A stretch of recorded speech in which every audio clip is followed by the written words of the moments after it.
અમદાવાદ મનપા દ્વારા સ્વચ્છતા અભિયાનનું આયોજન કરવામાં આવ્યું છે। કાળુપુર રેલવે સ્ટેશન પાસે સ્વચ્છતા અભિયાનનું આયોજન કરવામાં આવ્યું છે। શિક્ષણ મંત્રી ડોક્ટર પ્રદ્યુમનભાઈ વાજાની અધ્યક્ષતાની અંદર આ કાર્યક્રમ યોજાયો। શહેરી અને વિકાસ મંત્રી દર્શનાબેન વાઘેલા હાજર રહ્યા। મેયર હિતેશભાઈ બારોટ પણ કાર્યક્રમમાં ઉપસ્થિત રહ્યા। નમો સ્વચ્છતા અભિયાન અંતર્ગત આ આયોજન કરવામાં આવ્યું।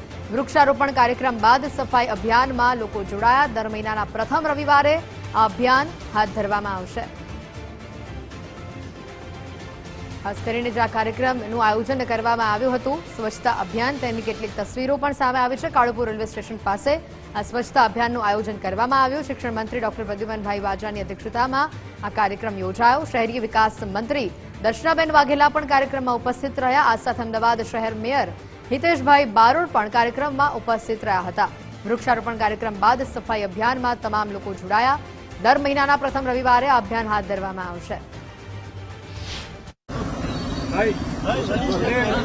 નમો સ્વચ્છતા અભિયાન અંતર્ગત સમગ્ર રાજ્યમાં દર મહિનાના પ્રથમ રવિવારે સ્વચ્છતા અભિયાનનું આયોજન કરેલું છે। આજરોજ આ સારંગપુર ઐતિહાસિક સર્કલ છે જ્યાં ડૉક્ટર બાબા સાહેબ આંબેડકરની પ્રતિમા આવેલી છે। ત્યાં વૃક્ષારોપણની સાથે સાથે આજુબાજુનો જેટલો વિસ્તાર છે એ વિસ્તારમાં સ્વચ્છતા અભિયાન હાથ ધરેલું છે અને સ્વચ્છતા અભિયાન જે સ્વચ્છ ભારતનું મિશન દેશના વડાપ્રધાન શ્રી નરેન્દ્રભાઈ મોદી સાહેબે આપ્યું છે એ અંતર્ગત આજે અમે આ સ્વચ્છતાનું આયોજન કરેલું છે।